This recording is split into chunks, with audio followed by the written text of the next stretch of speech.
2 a.m. The night starts.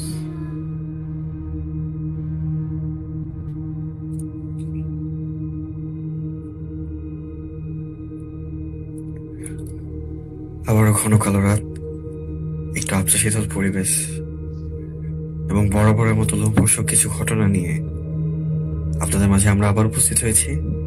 সাথে আছে আমি সামির এবং আমি ফাহাদ। এবং আমাদের আজকের অতিথিরা। আজকের আমাদের শোটা একটু ডিফারেন্ট। আজকে আমাদের ঘটনার সাথে থাকছে সেসব ঘটনাগুলোকে ঘিরে কিছু ডিসকাশন, এবং আমরা সর্বদা চেষ্টা করবো যে আপনাদের কমেন্টগুলো পড়ার, কারণ আপনারা আজকে যেসব বিষয় নিয়ে কথা বলবেন আমাদের সাথে বা যেসব বিষয় নিয়ে জানতে চান, আমি এবং আমাদের যারা মেম্বার আছে, আজকে আমাদের কোনো গেস্ট নেই, আজকের শোটা একটু ডিফারেন্ট, তো আমাদের সবাই আর কি আমরা কথাবার্তা বলবো। তো আমি ফাহাদের কাছে চলে যাচ্ছি। ফাহাদ, কি অবস্থা তোমার, কেমন আছো? আলহামদুলিল্লাহ ভাইয়া, ভালো আছি। তুমি কেমন আছো? এই তো আলহামদুলিল্লাহ। তো ফাহাদ, আজকের শো নিয়ে তো আমি জানি তুমি অনেক বেশি এক্সাইটেড, কারণ এক্স্যাক্টলি আজকের শোটা টোটালি একটা সারপ্রাইজিং শো। জাস্ট লাইক আজকে আমরা কোনো গেস্ট আনি নাই। আজকে জাস্ট হচ্ছে আমরা কিছু টপিক নিয়ে ডিসকাশন করব, সাচ এজ আমাদের যতগুলো এপিসোড হয়েছে, যেসব ঘটনাগুলো ঘটেছে সেগুলো নিয়ে আজকে মানে স্পেসিফিক কিছু পার্ট নিয়ে আমরা কথা বলবো। সেটাই আমরা ওই পার্টগুলো নোট করেছি যাতে করে আমরা একেবারে টোটালি ডেসক্রাইব করতে পারি সব জিনিসগুলোকে নিয়ে।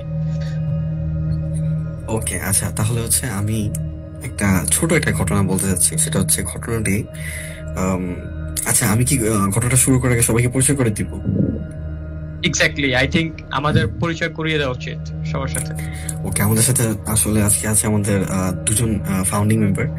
তো আমি প্রথমে চলে যাচ্ছি আমাদের স্ট্রিমার। আপনার নামটি বলে আপনার পরিচয়টা একটু দিবেন। আসসালামু আলাইকুম, আমি Naimul Hasan and I've been streaming on 2M The Night Stars since day 1, episode 1 থেকে এখন পর্যন্ত আমি এখানে স্ট্রিম করছি। এই ছেলেটা আসলে মানে অনেক বেশি কাজ করে আমাদের সাথে। So thank you so much Naimul, again তোমাকে সবার সামনে থ্যাংক ইউ দিচ্ছি। সেটা আমিও ধন্যবাদ জানাচ্ছি নাইমুলকে। এন্ড হচ্ছে আমি এরপরে চলে যাচ্ছি আমাদের আরেকজন মেম্বারের কাছে। আপনি যদি আপনি নামটি বলে আসলে আপনার পরিচয়টা দিতে। আসসালামু আলাইকুম ওয়া রাহমাতুল্লাহ, ভিউয়ার্স এন্ড লিসেনার্স, আশা করি সবাই ভালো আছেন। Sir, thank you so much. কি বলবো, এই পেজটা, এই ডিসকাশনটা, টোটাল স্টোরি, এই যে প্লটটা, এটা আসলেই আমাদের জন্য একটি বড় একটা জিনিস। আমরা ট্রাই তুমি তোমার নামটি বলতে কি কোনো কারণে ভুলে গেলা? আমি বলেছি তো, আমার নাম সারার আরিয়ান। ও আচ্ছা, সরি। ওকে, সো এটা ছিল সারা আরিয়ান, আমাদের আরেকজন ফাউন্ডিং মেম্বার। তো আমি এখন বেসিক্যালি ঘটনায় চলে যাচ্ছি, ছোট একটি ঘটনা। তো আশা করছি সবাই শুনছে। তো ঘটনাটা ছিল এরকম, আমার ফ্রেন্ডের ফুপা, তিনি শেরপুর যাচ্ছিলেন। তো যাওয়ার সময় মানে গাড়িতে ছিলেন, তো ড্রাইভার ড্রাইভ করছিল, উনি পিছে ছিল। তো হঠাৎ করে রোড ক্রস করছিল একজন ব্যক্তি, যাকে যতটুকু দেখা যাচ্ছিল তিনি একজন সাধারণ কৃষক টাইপের, সাধারণ একজন মানে সাদা কালার একটা টি শার্ট পরা, সে রোড ক্রস করছিল। মজার বিষয় হচ্ছে যে খুব ইমিডিয়েট কাছে এসে পড়ার কারণে ড্রাইভার একদম ইমিডিয়েটলি ব্রেকটা প্রেস করে। এরপর একদম গাড়ি আসলে একদম উল্টায় যায়, ফ্লিপ হতে থাকে। গাড়ি 3 থেকে 4টা পল্টি খাওয়ার পরে একটি কলা গাছের সাথে বাড়ি খায়, এবং কলা গাছের সাথে যখন বাড়ি খায় তো ঘটনাস্থলে আসলে সবাই এসে পড়ে।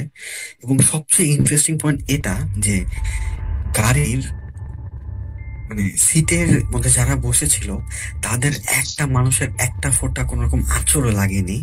এবং আমরা সবাই জানি যে একটা কলা গাছ কতটা বেশি নরম হয়। আমরা সাধারণত ধাক্কা দিয়ে কিন্তু একটি কলা গাছ ফেলে দিতে পারবো একটি শক্তি প্রয়োগ করলে। তো গাড়ির সাথে ধাক্কা খাওয়ার পরে কলা গাছটির কিছু হয় না, এবং গাছটি অক্ষত থাকে, এবং গাড়ির প্রতিটি মানুষ অক্ষত ছিল। তারা দেখে যে গাড়ি একদম দমড়ে মুচকে গিয়েছে, গাড়ির সামনে বলেন পিছে বলেন, কিন্তু ওনারা যে সিটে বসেছিল এটার আশেপাশে কোন রকম কোনো স্ক্র্যাচ, মানে গাড়ির যে আসলে অ্যাক্সিডেন্ট হয়েছে সেটার ভিতর থেকে আসলে কেউ বলতে পারবে না। তো আমার কাছে জিনিসটা মানে একটু অন্যরকম লেগেছে। ঘটনাটা স্কেরি কম, মানে এতটা হয়তো বা ভয়ঙ্কর না, কিন্তু আমার কাছে মনে হয়েছে ব্যাপারটার মধ্যে আসলে কিছুটা রহস্য রয়েছে। তো তোমাদের আসলে কি মনে হয় ব্যাপারটা নিয়ে? আচ্ছা, ফার্স্ট অফ অল এখানে যে লক্ষণীয় বিষয়টা সেটা হচ্ছে যে গাড়িটা বাইরে থেকে অ্যাটাক হয়েছে and ভিতরে যতগুলো যাত্রী ছিল তাদের কিছু হয়নি। রাইট। সো এই বিষয়টা আসলে ট্রুলি কি বলে যে গুজবাম্পস দেওয়ার মতো।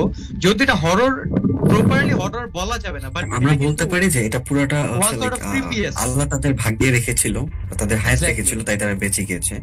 কিন্তু এখানের মধ্যে রহস্যজনক বিষয়টা হচ্ছে যে গাছের কেন কিছু হলো না? একটা কলা গাছ কিন্তু অনেক বেশি নরম থাকে। সেটাই এই সকল গাছের স্টোরি গুলো না খুব আর কি ক্রিপি হয়। সাচ এস আমার এরকম স্টোরি একটা শোনা আছে, সেটা হচ্ছে যে অনেক আগে শুনেছি, আমার প্রপারলি হয়তো তেমন ভাবে মনে নেই, বাট যেভাবে মনে আছে আমি ওইভাবে বলতে চাই। সেটা হচ্ছে অনেক বছর আগের একটা ঘটনা। তো একটা লোক এরকম রাতের বেলা হচ্ছে গাছের পাশ দিয়ে যাচ্ছিল। তো উনি ওই টাইমটা ছিল অলমোস্ট হচ্ছে লাইক সামথিং 1টা কি 1:30 এরকম একটা সময়। উনি হচ্ছে জাস্ট মানে গ্রামের বাজার থেকে কাজ করে দেন বাড়ির দিকে ফিরছিল। ইন দ্য মিন টাইম উনি যখন মানে, আর রাস্তাটা ছিল এমন যে ধান ক্ষেতের উপর দিয়ে, যারা কিনা গ্রামে থাকে তারা বুঝতে পারবে যে ধান ক্ষেতের উপর দিয়ে সব সরু রাস্তাগুলা থাকে, লাইক একজন মানুষ যে সেটে যেতে পারবে এরকম রাস্তাগুলা। সো এরকম রাস্তাগুলো দিয়ে কিন্তু ওই টাইমটাতে ম্যাক্সিমাম মানুষ হাঁটাচলা করে না, বা কোনো মানুষ যাতায়াত করে না এত রাতে, অ্যাটলিস্ট 1টা-1:30টার দিকে। সো উনি যখন যেতে নেয়, তো একটু সামনে যাওয়ার পরে একটা পুকুর পাড়ের পাশে একটা গাছ পড়ে। সো উনি যখন ওই গাছটার সামনে যায়, তো গাছটার সামনে যাওয়ার পরে উনি দেখতেছে যে রাস্তাটা সোজা, উনি সোজা যাচ্ছে। 5 মিনিট হাঁটার পরে সে আবার সেম জায়গাতে ফিরে আসছে, লাইক গাছটা নিচে। আবার সে সামনে যাচ্ছে, 5 মিনিট পরে আবার সে গাছের নিচে চলে আসছে। লাইক সে হাঁটতেছে সোজাই, বাট সে যেতে পারছে না, সামনে যেতে পারছে না। সে 5-6 মিনিট হাঁটার পরে সে আবার এক্সাক্ট সেই জায়গাটাতে চলে আসে যে জায়গাটা থেকে সে বারবার হাঁটাটা শুরু করে। এন্ড এরকম হতে হতে হতে হতে এট এ টাইম যখন ফজর আজান দেয়, তখন উনি দেখতে পারে যে উনি আসলে যে রাস্তাটা দিয়ে হাঁটছিল সে রাস্তাটা আসলে কোনো রাস্তা না, সে পুকুরের পাশেই দাঁড়িয়ে জাস্ট তার পা নাড়াচ্ছিল, এন্ড গাছটার যেই শিকড় গুলো আছে সেই শিকড় গুলোর সাথে তার পাটা বেঁধেছিল। এন্ড সে এটা সারা রাত ধরে বুঝতে পারে নাই, সে জাস্ট মনে করেছে যে সে যে সোজা হাঁটছে তো হাঁটছেই, কিন্তু রাস্তা কোনোভাবে শেষ হচ্ছে না। এন্ড যখন এই ফজর আজানটা দেয় তখনই হচ্ছে সে এই জায়গাটাতে তাকে আবিষ্কার করে যে লাইক আমি এখানে বেঁচে আছি। এন্ড আফটার দ্যাট সে হচ্ছে ওইখান থেকে নিজেকে ছুটায় নিয়ে সে বাসায় যায়। বাট কোনো লাইক এরকম না যে কোনো ক্ষতি করেছে বা তাকে হার্ট করেছে, এরকম কিছু না। বাট ঘটনাটা কিন্তু স্ক্যারি। লাইক আমি একটা রাস্তা দিয়ে হাঁটছি এন্ড সেটা দিয়ে যাচ্ছি তো যাচ্ছি, বাট রাস্তাটা কোনোভাবে শেষ হচ্ছে না। 5-6 মিনিট হাঁটার পরে আমি সেই সেম জায়গাতে ব্যাক করছি, আবার যে জায়গা থেকে আমি হাঁটা শুরু করছি বারংবার। সো আই থিঙ্ক ঘটনাটা এই গাছ রিলেটেড, যদিও না আবার ওয়ান সর্ট অফ গাছ রিলেটেডও, বিকজ অফ সে গাছের নিচে ছিল। সো আই থিঙ্ক ঘটনাটা একটু হলো স্ক্যারি। স্কেরি তো অবশ্যই, কিন্তু আমার কাছে মনে হয়েছে যে মানে এটার আসলে ব্যাখ্যাটা কি হয়, অনেক সময় অনেক জিন থাকে মানুষের সাথে একটু দুষ্টামি করতে খুব পছন্দ করে। তারা করে কি আমাদের মানে পথ এক্স্যাক্টলি কনফিউজ করার চেষ্টা করে এসব জিনগুলো। কারণ মানে অনেক জিন আছে আসলে যারা দেখা যায় অন্যধর্মী এবং তারা একটু অন্যরকম হয়। যেরকম আমাদের মানুষের মধ্যে ভালো খারাপ মিলেই তো মানুষ, তো সেরকম জিনেরও ঠিক একই রকম। তো নাইমুল, আমি নাইমুলের কাছে চলে যেতে চাচ্ছি, আমাদের স্ট্রিমার। তো নাইমুল, তুমি আমাদের শোতে এখন পর্যন্ত শোনা মানে তোমার যদি কোনো একটা মানে বেস্ট একটা মানে ঘটনা যদি তোমার কাছে এখনো মিস্ট্রি লাগে, তুমি যদি সেটা নিয়ে একটু বলতে। একটা স্টোরি মনে আছে যেটা আপনি বলছিলেন যে ফেসবুকে মেসেঞ্জারে একটা মেয়ের সাথে পরিচয় হয়, তার সাথে রেস্টুরেন্টে যায়, তার সাথে আরো দুইজন আই মিন ছেলে আরো দুইজন ফ্রেন্ড, হ্যাঁ 3জন ছেলে, ওরা সবাই যে হিপনোটাইজ হয়েছিল আর একদম হুট করে একদম শেষে গায়েব হয়ে যায় মেয়েটা। আর এরপর তারা সেন্সে আসে। এই হিপনোটাইজের ব্যাপারটা একটু অন্যরকম, এক্সেপশনাল লাগছে আমার কাছে। না, এখানে আসলে হিপনোটাইজের ব্যাপারটা ছিল এরকম যে আমার মানে কাহিনীটার এন্ডিংটা হয় এরকম যে তাদেরকে একটা গলির মধ্যে এনে মেয়েটা তাদেরকে আরো অন্ধকারে নিয়ে যেতে চায়, মানে আরো গভীরের দিকে। তো ওটা একদম ঢাকার একদম এন্ডিং প্রান্ত ছিল। তো ওখানে নিয়ে যাওয়ার পরে তারা হচ্ছে মানে একটা টাইমে সেন্সে আসে, তখন তারা বুঝতে পারে যে এত রাতের বেলা তারা এখানে আসছে।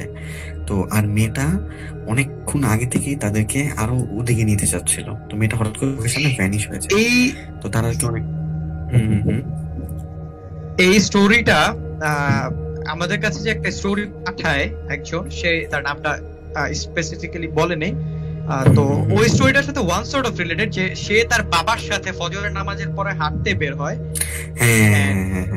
সে হাঁটতে হাঁটতে হাঁটতে হাঁটতে যখন তার বাবা হচ্ছে মিষ্টির সাথে, তখন সে নেয় না, এন্ড সে যখন পিছে তাকে দৌড় দিতে নেয় তখন সে পড়ে যায়। যার কথা বলছো তুমি, আমি তার নাম বলেছিলাম। এটা হচ্ছে একটা গ্রামের ঘটনা, গ্রামের এরিয়ার ঘটনা। সো এই স্টোরিটার সাথে কিন্তু এই স্টোরিটা ওয়ান সর্ট অফ রিলেটেড।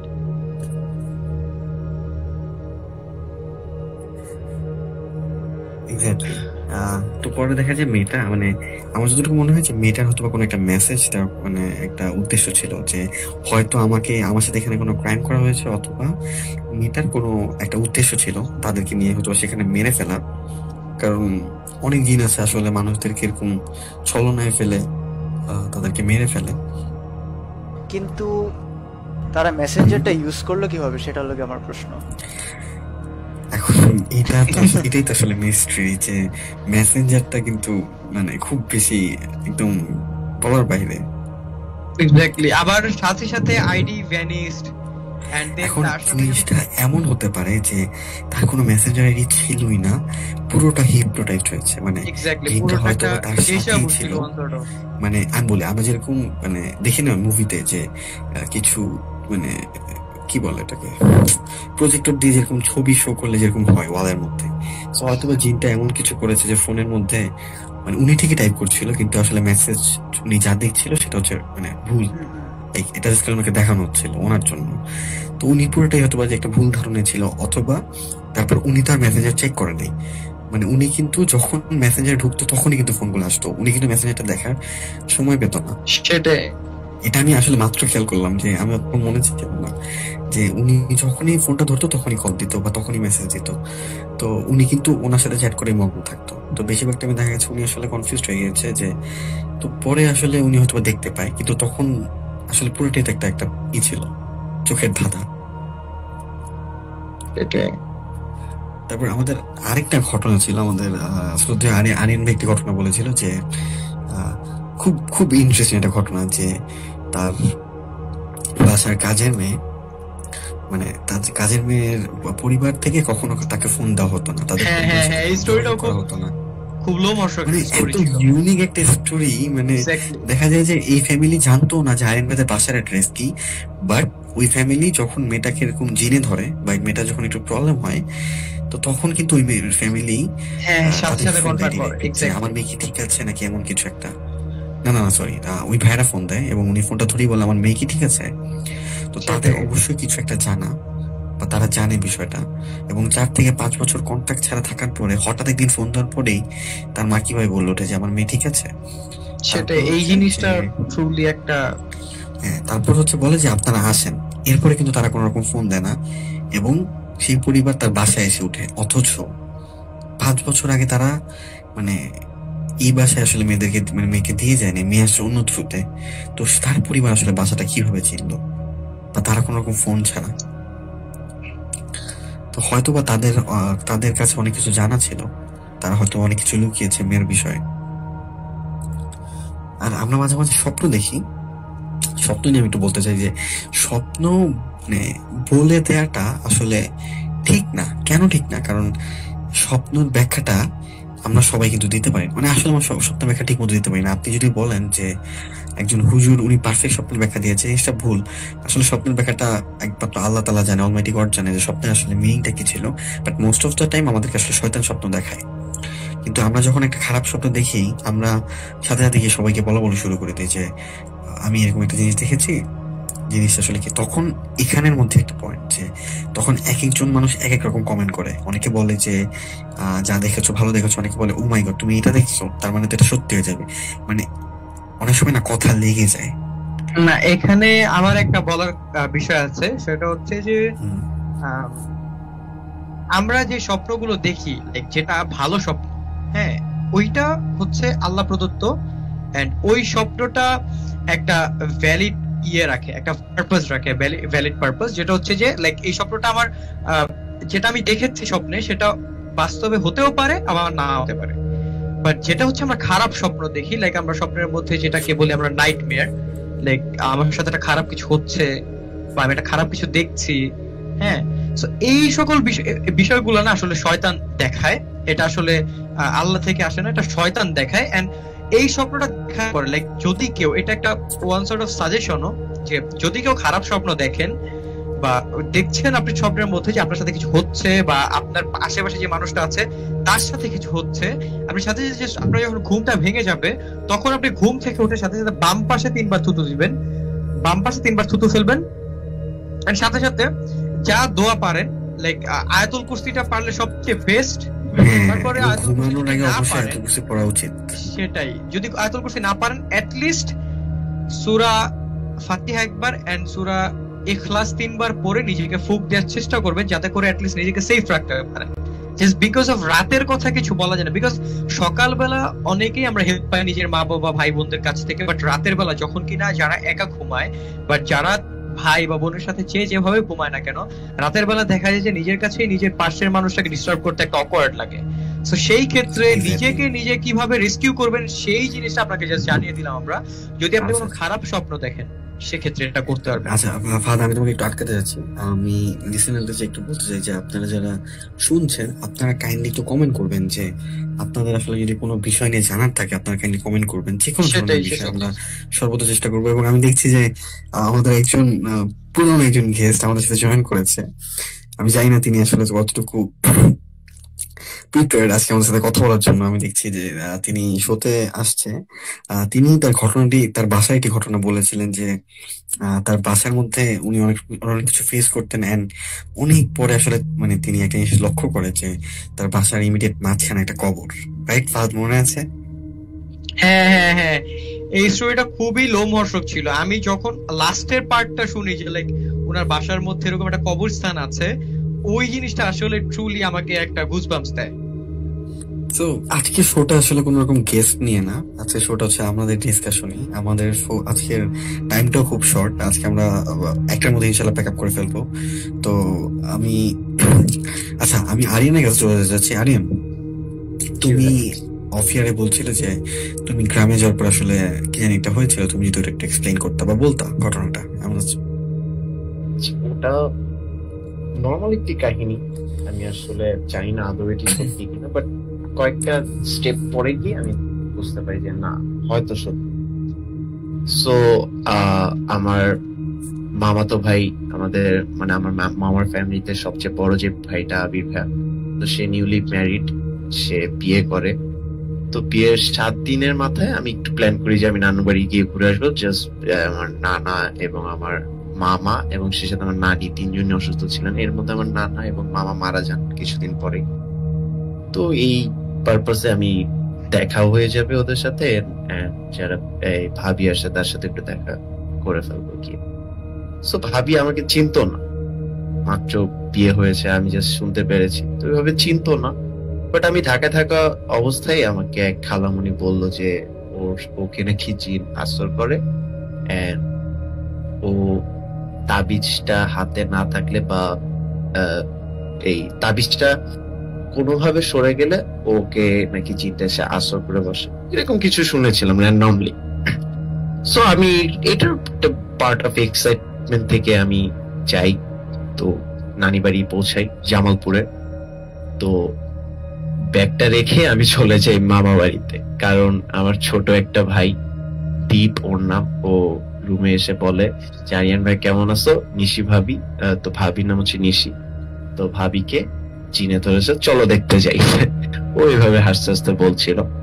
তো আমার কাছে তখন একটু মনে হচ্ছিল যে একটু মানে একটু ফানি হবে ব্যাপারটা, বিকজ আমি কখনো সামনাসামনি ওভাবে দেখিনি।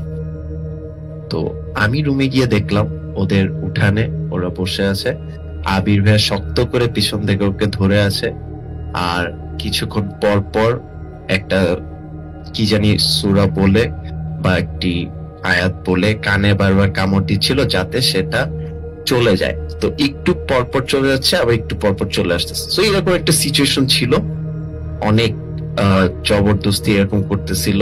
লাইক এই ভাবিকে দেখে মনে হবে না যে অতটা শক্তিশালী, বাট ওই মোমেন্টে তার শরীরে আবির ভাই হচ্ছে অনেক পাওয়ারফুল একটা ভাইয়া, পাওয়ারফুল বডি তার, বাট সেও কোনোভাবে কন্ট্রোল করতে পারছিল না একটা মোমেন্ট। আমি যুদ্ধ দেখলাম, তো একটু ঠান্ডা হয়ে বসলো। নর্মালি জিন আছে ওই মুহূর্ত।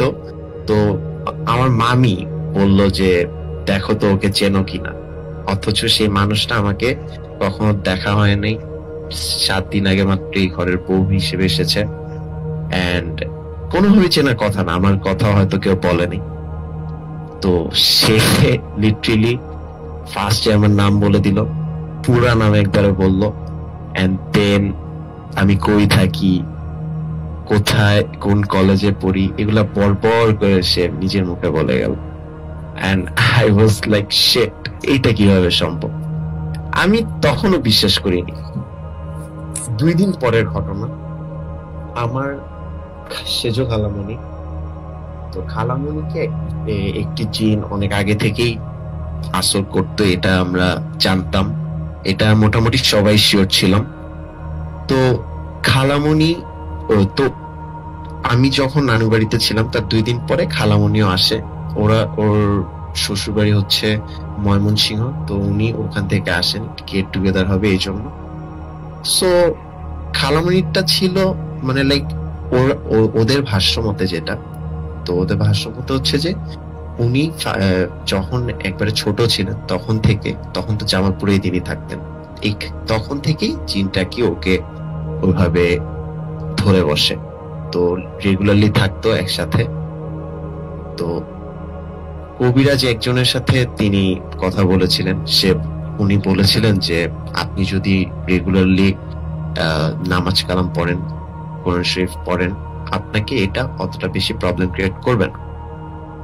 সো উনি ওইভাবে ওই দিন থেকে সবকিছু নিয়ম মতো করেন, সবকিছু ঠিক মতো করেন, রেওয়াজ মোতাবেক, তো ওটা ওইভাবে কোনো প্রবলেম করেনি। কিন্তু ওর যে ছেলে অর্ণব, আর খালাতো ভাই, সে আমাকে বলছিল যে ভাইয়া আমি যদি আম্মুকে আনি এন্ড কোনোভাবে যদি ভাবির সাথে সামনাসামনি পড়ে যায় তাহলে কিছু না কিছু হতে পারে, এটা আমি নট শিওর, যে বলেছিল।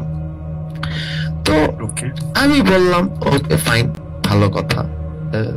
আমি এটা নিয়ে কোনো হেডেক ছিল না, কজ আমি প্লেজার ট্যুর হিসেবে গিয়েছিলাম, আমি সবকিছু দেখতেছিলাম। আর একটা মোমেন্টে সন্ধ্যাবেলায় তো খালামণি ওই বাড়ি থেকে এই বাড়িতে আসবে, মামার বাড়িতে।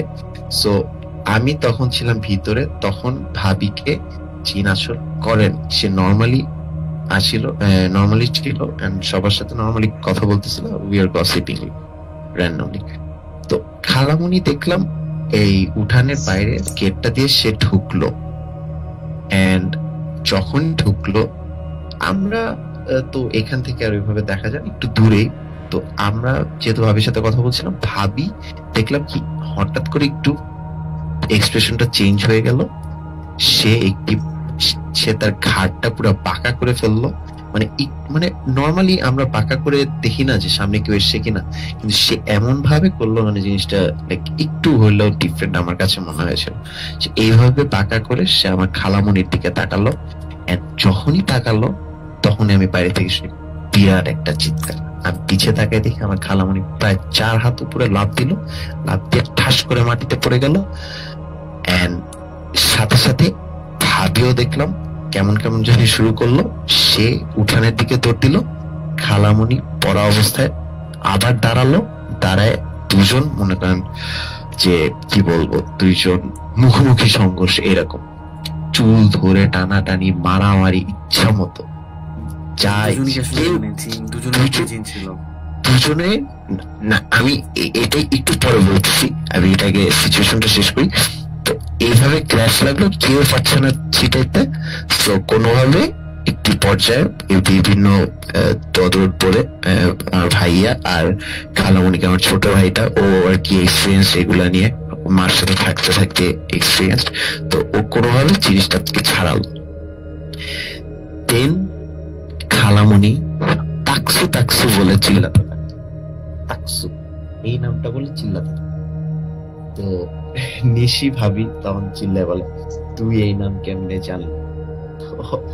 তখন খালামণি বলে যে, মানে খালামণি তো আসর করে আছে, আমি বলতেছি, বলে যে তুই এখান থেকে চলে যা, তুই ঠিক জায়গায় আসিস না।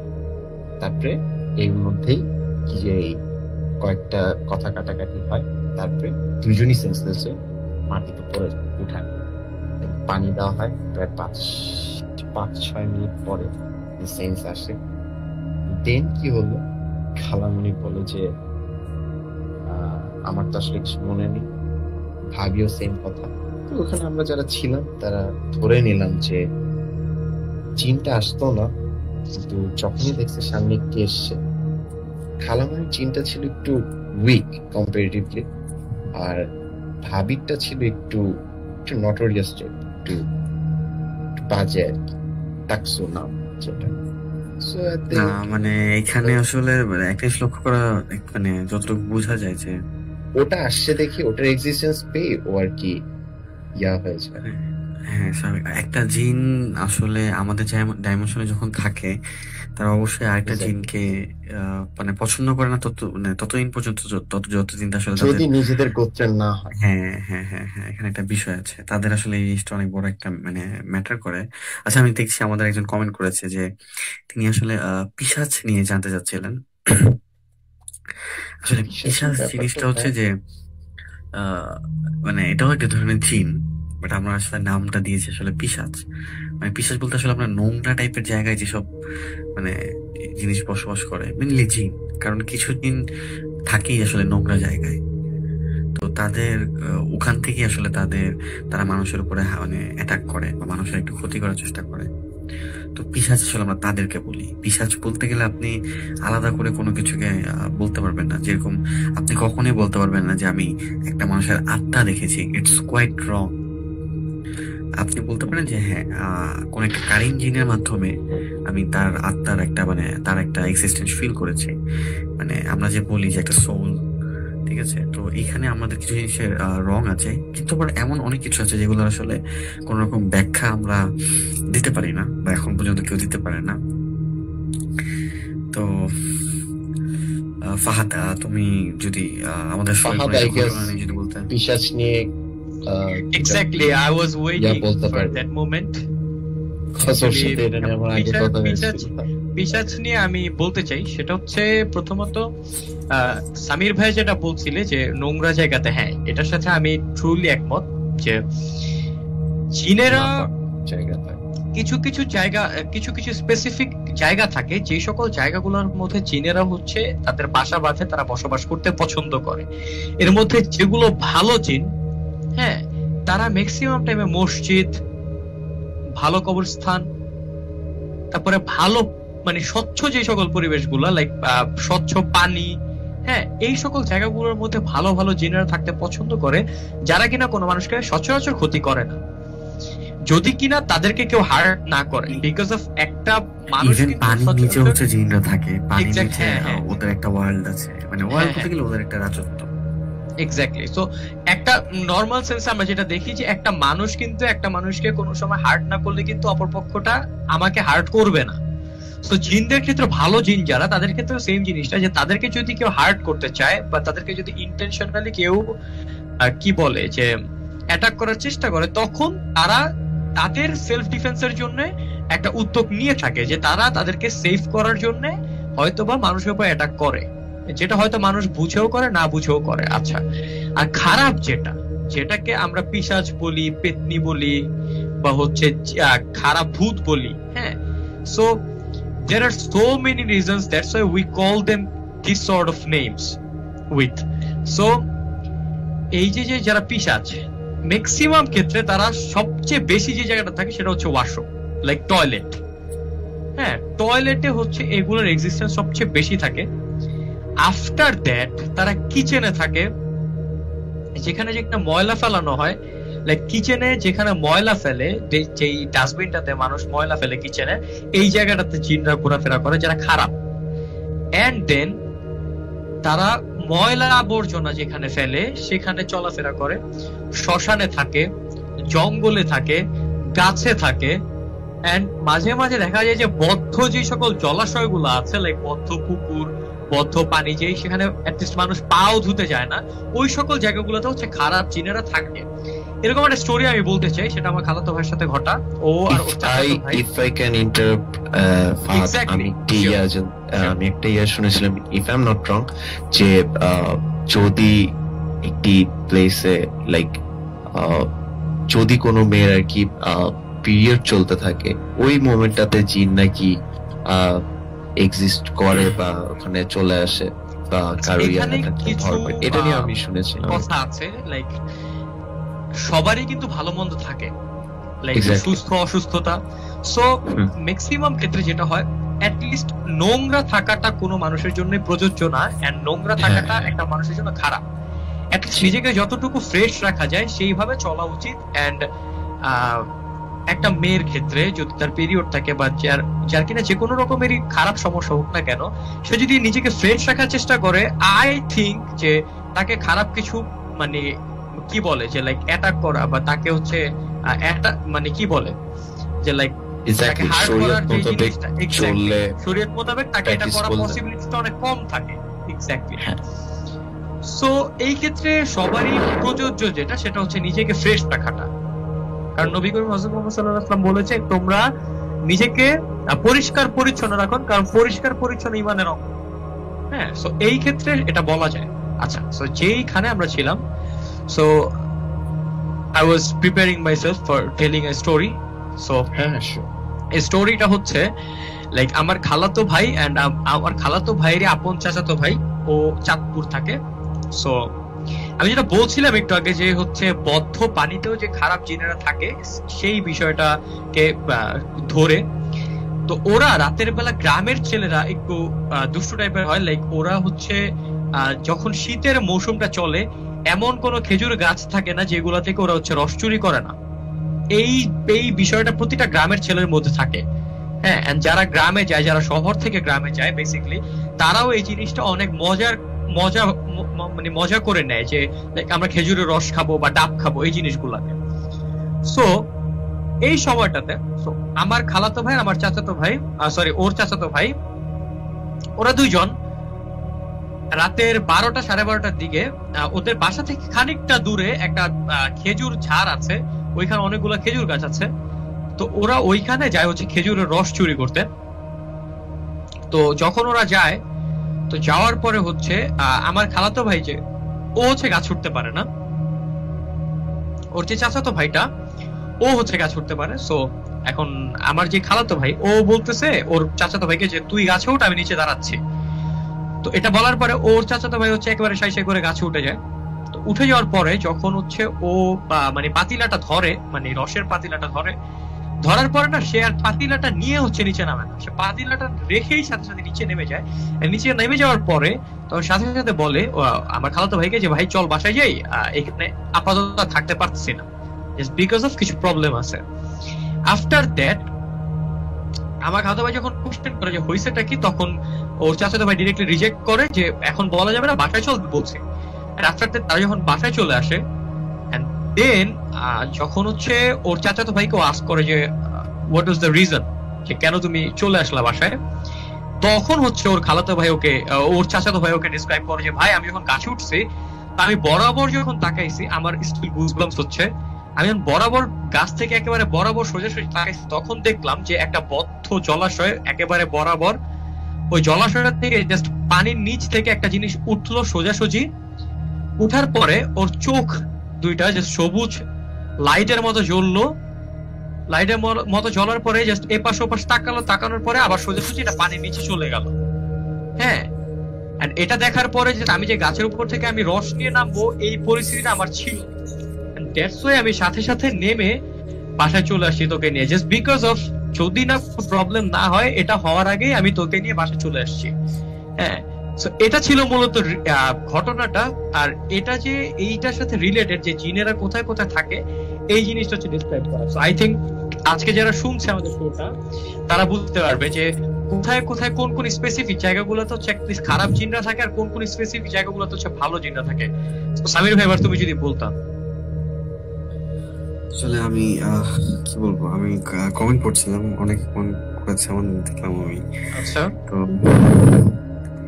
আচ্ছা, আমি নাইমুলকে একটু জিজ্ঞেস করছিলাম যে নাইমুল, তুমি কি লাইফে এমন কিছু ফেস করেছো যেটা তোমার কাছে মনে হচ্ছে যে আর কি মিস্ট্রি, বা কারো কাছ থেকে শোনো ছোট্ট story but very much mysterious? সত্যি কথা বললে না, আমি লাইফে এরকম কখনো কিছু ফেস করিনি সত্যি কথা বললে। বাট আমরা কিন্তু গ্রামে গেলে সবসময় একটা আতঙ্কে থাকি যে রাত 8টা বা 7টার পরে মানে আমরা কিছু একটা ফিল করব। হ্যাঁ, কিন্তু গ্রামে গেলেও এরকম তেমন কিছু আসলে ফিল কখনো করিনি, বা ভয়ের। না না না, মানে আমি বলি যে যখন আর কি লাইক আমি গ্রামের কথা বলছি না, মানে আমি মানে বেশিরভাগ ঘটনা তো আসলে গ্রামের দিকেই ঘটে থাকে, কারণ দেখা যায় যে গ্রামে অল্প সময়ের পরে আসলে তারা ঘুমিয়ে পড়ে, দেখা যায় রাত 8টা বা 9টা। এখন হয়তো বা কিছুটা দৃশ্য পরিবর্তন হয়েছে, কিন্তু গ্রামে কিন্তু সাধারণত মানুষজন 9টা বা 10টার দিকে ঘুমিয়ে যায়। তো এরপরে কিন্তু আসলে নিস্তব্ধতা আসলে নেমে আচ্ছা আসে। সামির ভাই, আমি একটু ইন্টারাপ্ট করতেছি, সেটা হচ্ছে পিশাচ নিয়ে আরো একটা স্টোরি আছে, সেটা আমি বলবো, বাট তুমি আগে শেষ করো, দেন আমি বলছি। হ্যাঁ, অবশ্যই অবশ্যই। তো গ্রামের বিষয়টা হচ্ছে যে গ্রামে মানুষ অনেক কিছু মানে মেইনলি ফেস করে কি কি, একটা হচ্ছে রাস্তা হারিয়ে ফেলে, এরকম কিছু ফেস করে যে আপনি একটা ওয়ে দিয়ে হাঁটছেন আপনি। আর গ্রামের মেইনলি ঝামেলা থাকে হচ্ছে যে বিভিন্ন গাছকে ঘিরে, যেমন তেঁতুল গাছ, তারপর আরো কিছু গাছ আছে আমি শিওর না। তো এই গাছগুলোকে ঘিরে আসলে মেইনলি ঝামেলাগুলো থাকে। আমার একটা নিজের কাছে আসলে কোয়েশ্চেন, আমি জিনিসটা বুঝি না যে জিনরা কেন আসলে গাছের মধ্যে থাকে, বা তাদের গাছ রিলেটেড ব্যাপারটা আসলে কি, এটা নিয়ে আসলে আমি কনফিউজ, ব্যাপারটা নিয়ে শিওর না। আশা করছি আমি এটা নিয়ে নেক্সট টাইম রিসার্চ করবো, এবং আমি আপনাদেরকে জানিয়ে দিতে চাচ্ছি যে আমাদের নেক্সট শো এর গেস্ট আপনিও হতে পারেন খুব সহজে। আপনার জীবনে ঘটে যাওয়া যে কোনো একটি ঘটনা আপনি আমাদেরকে কাইন্ডলি ইমেল করতে পারেন। আমাদের মেইল অ্যাড্রেসটি হচ্ছে 2am@gmail.com। এখানে আপনি আপনার ঘটনাটি অডিও ক্লিপ হিসেবে পাঠাতে পারেন, লিখে পাঠাতে পারেন খুব সহজে। এবং আমাদের ইউটিউব চ্যানেলটি হচ্ছে 2am দ্য নাইট স্টার্স, লিখে আপনারা সার্চ দিয়ে পেয়ে যাবেন। এছাড়া আমাদের ফেসবুক, আমরা যে শোটি করছি এটা লাইভের মধ্যে আমাদের প্রত্যেকটা শো এর এপিসোডের লিঙ্ক আছে, আমাদের এপিসোড 5, 6, 4 প্রত্যেকটা লিঙ্ক আছে। সেখানে আপনারা আপনাদের আরো কিছু ঘটনা আপনাদের ভালো লাগতে পারে, সেগুলো আপনারা শুনে দেখতে পারেন। এবং যারা আমাদেরকে নতুন শুনছে তাদেরকে অবশ্যই ওয়েলকাম, এবং যারা শুনছেন তাদেরকে আবার ধন্যবাদ জানাচ্ছি আমাদের সাথে থাকার জন্য। তো আরিয়ান, তোমার আচ্ছা আচ্ছা ওয়েট, আমার আসলে একটা জিনিস মনে পড়লো, আমি যেটা আসলে অনেকদিন ধরে বলতে চাচ্ছিলাম, যে আমরা আরিয়ান ভাইয়ের একটি ঘটনা শুনেছিলাম যে like he was sleeping and suddenly he just woke up and like উপরে তাকায় দেখলো যে লাইক স্কাই, আকাশ। So, and আশেপাশে it was like graveyard, মানে আমাদের খুব নোন একটি গ্রেভিয়ার্ড, শাহজাহানপুর কবরস্থান। তো সেখানে আর কি সে নিজেকে আর কি আবিষ্কার করে। লাইক আমার কাছে মনে হয়েছে যে আমার শোনা ওয়ান অফ দ্য বেস্ট একটা স্টোরি ছিল। এটা অনেক হরর কিছু হয় নাই, বাট ব্যাপারটা ছিল মানে প্রচন্ড, তার জন্য খুব স্কেরি। সেটাই। আর তবে সামির ভাই, আমার কাছে যেটা শোনার সবচেয়ে স্ক্যারিয়েস্ট ঘটনা এখন পর্যন্ত স্টিল নাও, তার মধ্যে আমি এটা মেনশন করবই। সেটা হচ্ছে যে তুমি একটা স্টোরি বলেছিলে, সেটা হচ্ছে বরিশালের একটা স্টোরি, যে এটা আমি অনেকবার মেনশন করেছি এন্ড আজকে আবার মেনশন করছি, যে অর্ধেক মাঠ অর্ধেক কবর, এন্ড ওইখানে একটা বাচ্চা মারা যায়, এন্ড আফটার দ্যাট সেই বাচ্চাটার সাথে যে ফ্রেন্ডটা থাকে, সেই ফ্রেন্ডটা যখন সেই ফ্রেন্ডটাকে দেখে যে ফ্রেন্ডটা মারা যায়, বাট তার সামনে সেই ফ্রেন্ডটা হচ্ছে না আসে তুমি আসলে কিন্তু ভুলে জিন আসে। গেছো ব্যাপারটা। হ্যাঁ, এই রাইট রাইট রাইট। কিন্তু আমি এখন আর কি করতে পারছি যে আমরা রিসেন্টলি একটা ঘটনা পেয়েছিলাম, আমাদেরকে অ্যান্ডি Exactly. পাঠিয়েছিল। তো অ্যান্ডির ঘটনা ছিল এরকম যে একজন কারিন জিন আসলে তার ব্যাপারে বলে যায়। তো এখন আমি আসলে রিলেট করতে পারলাম, আসলে ওই ছেলেটা সেটাই। আসলে ওই ছেলেটার আত্মা ছিল না, ওইটা এটা কারিন আসলে জিন তার ছিল actually. কারিন জিন ছিল, এবং তার একটা কর্তব্য ছিল যে আমরা অনেক সময় প্রায় এটা দেখি যে একটা মৃত্যু মানে একটা মৃত্যু সজ্জায় বসে থাকা মানুষ, তার যদি কোনো একটা ওয়াদা থাকে কোনো না সেটাই। কোনো ভাবে সে সেটা করে যায়। বা মানে আমার একটা খুব একটা আমার মনে পড়ছে মাত্র, সেটা হচ্ছে আমার আপন নানু। So, আমার আপন নানু যখন মারা যায়, তো নানু আসলে হাই প্রেশারের রোগী ছিল। তো নানু যখন মারা যায় তখন শেষবারের মতো আম্মুর সাথে ফোনে কথা বলছিল, আম্মু আসলে বুঝতে পারে না। তো আম্মুর সাথে কথা বলার পরে আম্মু তাকে বকে যে মা, আপনি এই ঠান্ডার মধ্যে কেন আপনি ঠান্ডা পানি দিয়ে গোসল করছেন, আপনার এমনি শরীর খারাপ। তখন নানু বলে যে না, তোর খুব দেখতে ইচ্ছা করতেছে, এরকম টাইপের কোন একটা কথা। তো ফাহাদ জানো কি হয়েছিল, আমি ছিলাম একটা রুমে, এবং আমি ঠিক খেয়াল করি যে মানে আম্মুর সাথে কথোপকথন হওয়ার পরে আমাদের বাসায় না একটা ফকির আসে, এবং ফকিরটা আসার পরে গেটটা নক করে, আমার আম্মু খুলে। আর আমার আম্মু সবসময় ফকিরদের মানে অনেক বেশি আপ্যায়ন করে। আম্মু বলে, আপনি বসেন, আমি আপনার জন্য নিয়ে আসতেছি, আপনি কি খাবেন বা আপনার কি লাগবে।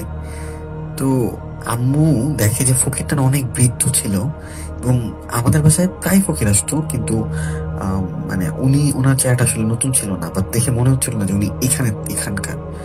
তো আম্মু শুধু ভিতরে যায় এবং বাইরে গিয়ে দেখে যে উনি নাই। এরপরই আম্মুর কাছে ফোনটা আসে যে আমার নানু মানে সে আসলে ইন্তেকাল করেছে। মানে তখনও মানে বোঝা যায়নি সে আসলে মারা গিয়েছে নাকি, কারণ আমরা প্রায় সময় আসলে বুঝতে পারি না অনেক সময় অনেকে মারা গেলে। এরপর আর কি নানুকে ঢাকায় আনা হয়, অনেকদিন হসপিটালে রাখা হয়, আইসিইউতে রাখা হয়। এবং আইসিইউতে স্বাভাবিক দেখা যায় আমাদের বেশিরভাগ টাইমে মানুষ মারা গেলেও আইসিইউতে বেশিক্ষণ রাখা হয়। তো এরপর আসলে আম্মু এবং আমরা সবাই রিলেট করতে পারি যে হয়তো বা নানু সে এসেছিল আমার মাকে দেখার, এবং সে কোনো একটা রূপ নিয়ে আমার মাকে দেখে গিয়েছে। এবং মানে জিনিসটা কতটা বেশি মানে অন্যরকম, মানে আমার কারণে Exactly. মানে বিক্রম থেকে আসলে এসে করেছে। আরেকটা স্টোরি মনে পড়েছে, সেটা হচ্ছে একেবারে রিসেন্টলি শুনে।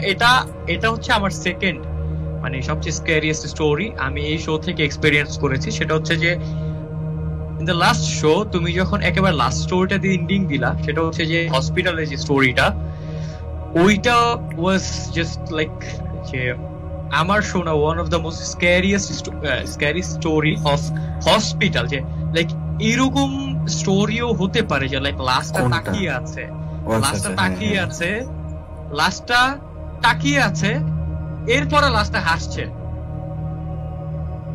লাইক ইট ওয়াজ জাস্ট একটা কি বলে, স্ক্যারির উপরেও যদি স্ক্যারি থাকেন, এই স্টোরি গুলো না মানে লাইক হচ্ছে ক্রিপি টাইপের। লাইক মানে শুনলেও শরীরের মধ্যে একটা মানে গায়ে কাটা দেয়। এন্ড যার সাথে জিনিসটা ঘটে, সে যখন জিনিসটা মানে কি বলে যে ফেস করে, তখন তার শরীরে যে কি হয় সেটা যে এক্সপেরিয়েন্স করে সে বুঝে।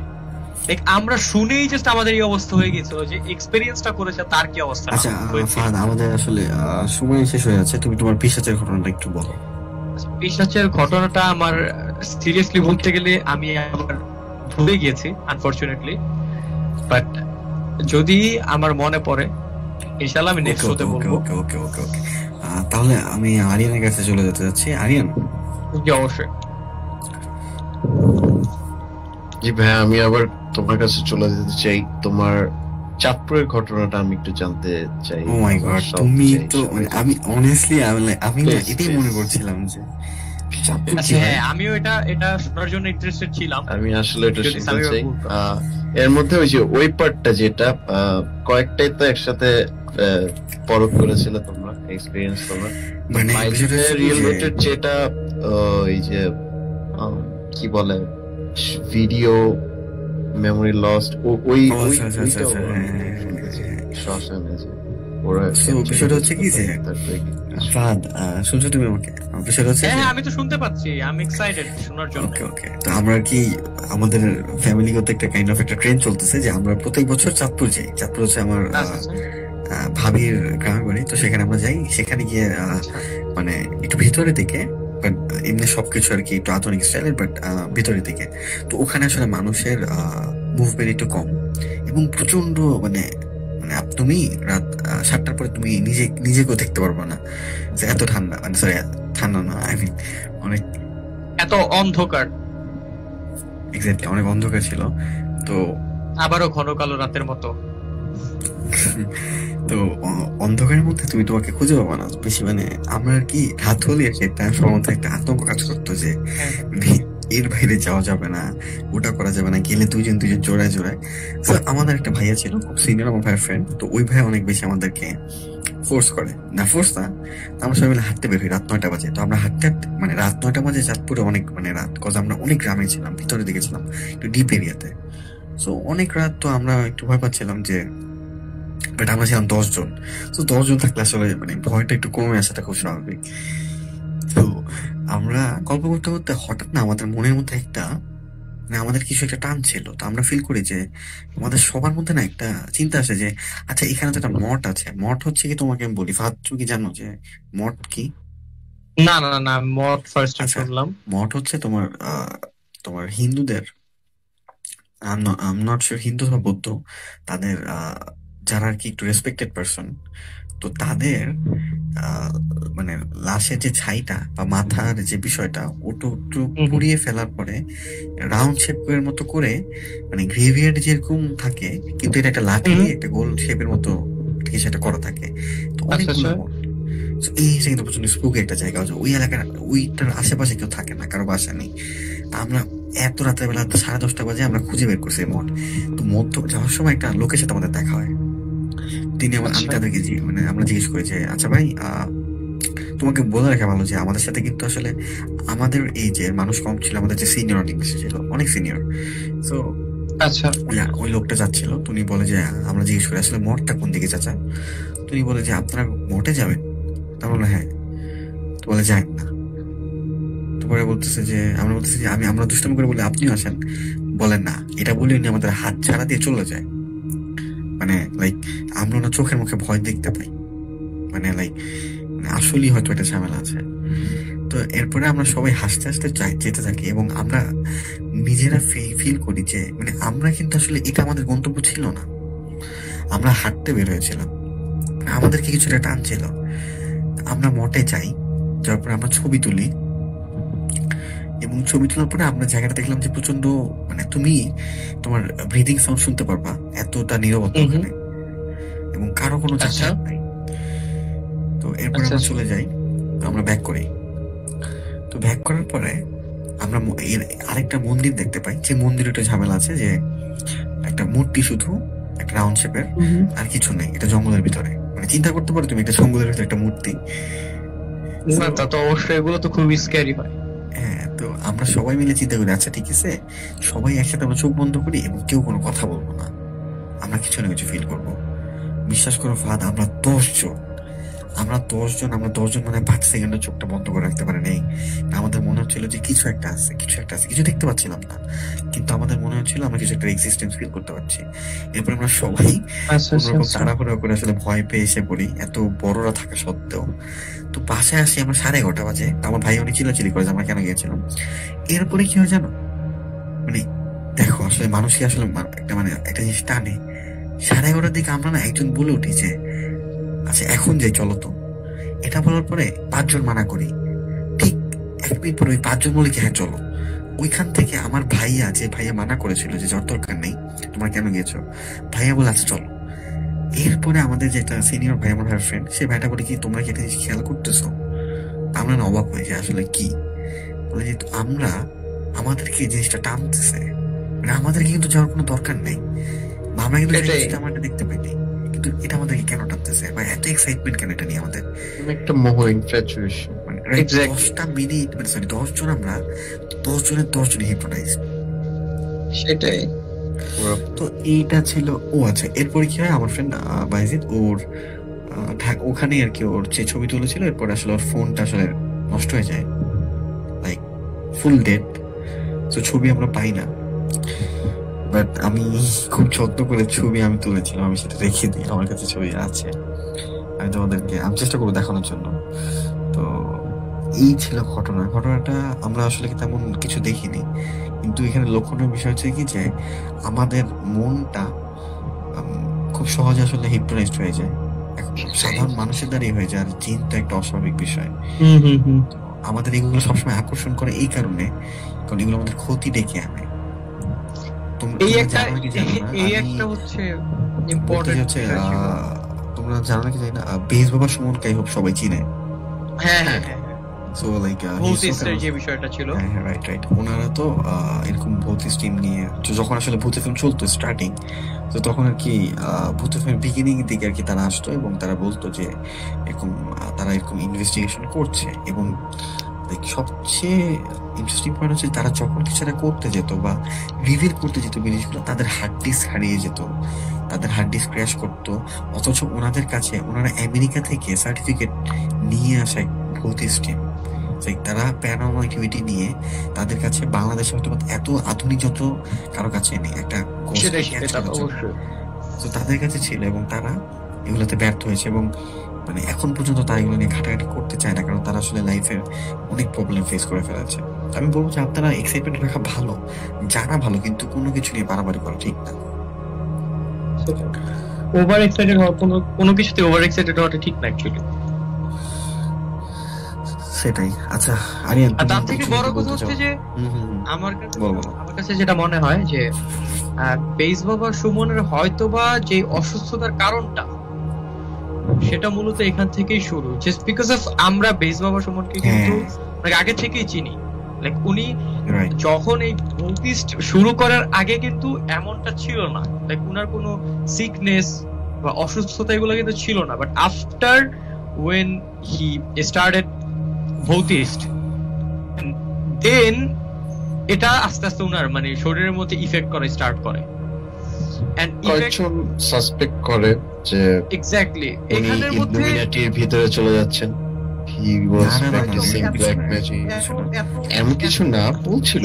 জিনিস জানতাম না, বাট এটা আমি যতটুকু আমার কাছে মনে হয় যে উনি সিকনেস লাইক এই ভৌতিকটা থেকে আসলে যেটা নিয়ে সেটা নিয়ে আসলে আমরা কথা না বলি, কারণ আমার কাছে যেটা মনে অবশ্যই তা অবশ্যই সেটাই, কোনো কিছু না জেনে আসলে শিওর বলা ঠিক না। সাসপেক্ট থেকে বলি। সো আই হোপ আমাদের সময় ঘনিয়ে এসেছে, আমরা কিছুক্ষণের মধ্যে আসলে সাইন অফ করে ফেলবো। আপনারা আমাদের অবশ্যই ইউটিউব চ্যানেলটা ঘুরে আসবেন, সেখানে আমাদের ঘটনা আরো ক্লিয়ারলি পাবেন। আপনারা ইউটিউবে সাবস্ক্রাইব করবেন আমাদের চ্যানেলটি, এবং আপনাদের জীবনে যদি ঘটনা ঘটে থাকে এবং এমনও হতে পারে আজকে রাত 2টোর পরে বা after 2 AM, like you can face anything. So আমরা আসলে এক্সপেক্ট করি না মন থেকে, বাট আমরা চাই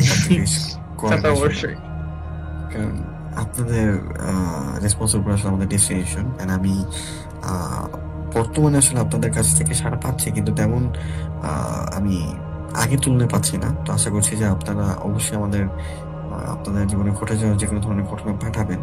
আমাদের ফেসবুক পেজে আপনারা চাইলে নক করে ঘটনা বলতে পারেন। আমরা খুব সহজ পদ্ধতি রেখেছি, আপনারা মেইল করতে পারেন, রেকর্ড করে পাঠাতে পারেন, অথবা আমাদের ফেসবুক পেজে ইজিলি নক করে আমাদের অ্যাডমিনদের সাথে কথা বলতে পারেন। তারা 24/7 সবসময় আছে আপনাদের সাথে কথা বলার জন্য। এবং আপনারা যদি যে কোনো বিষয় নিয়ে ডিসকাস করতে চান শোতে এসে, ইউ আর মোস্ট ওয়েলকাম, কোনো সমস্যা নেই, আপনারা আসতে পারেন। এবং আপনারা যদি অনেকে আছে যারা আসলে নাম বলতে চায় না, তো আপনারা নাম মেনশন না করে আপনারা ঘটনা পাঠাতে পারেন। আমরা ইনশাআল্লাহ চেষ্টা করবো আপনার ঘটনাটা সিলেক্টেড হলে আমরা অবশ্যই সেটা বলার জন্য। তো তোমরা তোমাদের মতো করে বিদায় নাও, আমি বাকিটা পরে বলছি। আচ্ছা, আরেকটা যে বিষয়টা ছিল সেটা হচ্ছে যে আজকের শোটাতে কেন গেস্ট নেই অ্যাকচুয়ালি। এটা একটা সবারই একটা কোশ্চেন থাকতে পারে যে আজকের শোতে কেন গেস্ট নেই। বিকজ অফ আমরা এটা চাইনি যে আজকে আমাদের শোতে গেস্ট থাকুক। আর তার থেকে বড় কথা হচ্ছে যে এটা টোটালি একটা ডিসকাশন প্যানেলের মতো ওয়ান সর্ট অফ ছিল, যে আমরা আজকে দেখলাম যে কেমন রেসপন্সেস আমরা পাচ্ছি। এন্ড তার থেকে বড় কথা হচ্ছে যে আমাদের শোটা যেভাবে চলছে, আমরা আলহামদুলিল্লাহ আমরা খুব ভালো রেসপন্স পেয়েছি। সো দ্যাটস ওয়াই আমরা এটা দেখলাম যে আজকে রেসপন্সটা কেমন পাই। এন্ড আজকের শোটাতে আমরা রেসপন্স পেয়েছি, আরো পাবো ইনশাআল্লাহ সামনের শো গুলাতে। আর তার থেকে বড় কথা সবার জন্য দোয়া করব যে সবাই যাতে ভালো থাকে, কোনো খারাপ কোনো কিছু ফেস না করে, যাতে করে যেগুলো হচ্ছে মানুষকে হার্ট করে বা অ্যাটাক করে, হ্যাঁ সেইগুলো আমরা কখনোই চাবো না যে মানুষ ওইগুলা ফেস করুক। বাট আমরা স্টোরি কালেক্ট করি, স্টোরি শুনি, স্টোরি শোনাতে চাই আমাদের শো এর মাধ্যমে। দ্যাটস ওয়াই আমরা ওই পারপাসে হয়তোবা আপনাদের কাছ থেকে জানতে চাই যে আপনাদের জীবনে যে স্টোরি গুলো আছে সেগুলো আমরা শুনতে চাই, সেটা হচ্ছে আমাদের মেইন পারপাস। তো এবার সামির ভাই যদি বলো। সো নাইমুল, যদি তুমি কিছু বলতে চাও আমাদের অডিয়েন্সের উপলক্ষে।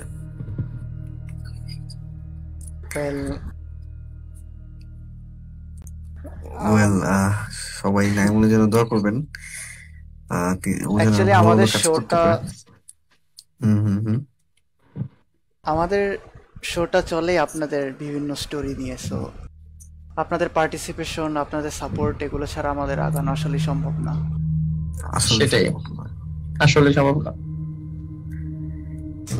And all thanks goes to the audience.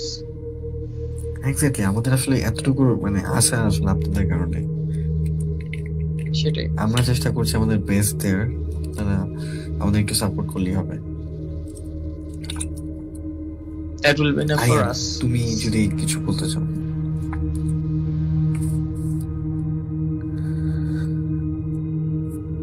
আমি স্যার আরিয়ানের কথা বলছি। ও কি চলে গিয়েছে নাকি আছে? না ভাই আছে। আমি আসলে বলতে চাচ্ছি যে নাইমু যেটা বললো, ভিউয়ার্সদের স্টোরি দিয়ে আসলে শোটা চলে। শোটা শুরু করাটাও ছিল না মেজর কোনো প্ল্যান, যে আমরা অনেক প্ল্যান প্রোগ্রাম করে এসে পুরা কন্টেন্ট মন্টেন্ট নিয়ে এসে যে আমরা এই শোটা শুরু করেছি তা না।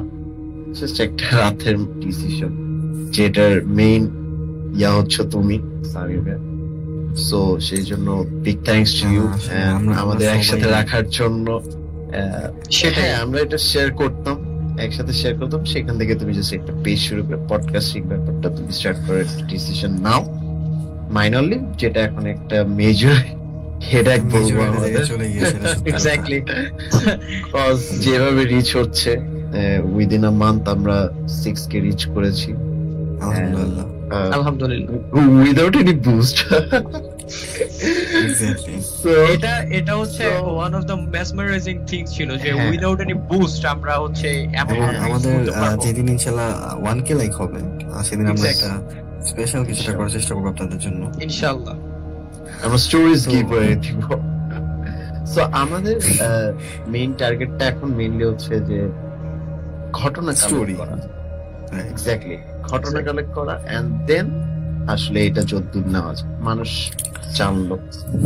ভূত এফএম এগুলো করে আসছে, ডর এগুলো করে আসছে, আর বিভিন্ন গ্রুপ এগুলো করে আসছে। বাট পডকাস্টিং বিষয়টা ফেসবুকে এখন করোনার মধ্যে প্যান্ডেমিকে সবাই বাসায় থাকে, রেডিও এখন কম বেশি সব একটা মানুষ ইউজ করে না rather than Facebook. So yes, আমরা চাই মানুষের সাথে কানেক্ট হইতে। এটাই সবাই অবশ্যই আমার জন্য, ফাদের জন্য, নাইমুল এবং আরিয়ানের জন্য সবাই দোয়া করবেন। এবং আপনারা এই টাইমটা আসলে প্রচন্ড সেফ থাকবেন, সেফটি মানে আপনারা সেফলি মুভ করবেন। এছাড়া আমাদেরকে ঘটনা পাঠাতে থাকুন। আমাদের মেইল অ্যাড্রেসটি হচ্ছে 2am thenightstarts@gmail.com। তো এই ছিল আমাদের আজকের ডিসকাশন পর্ব।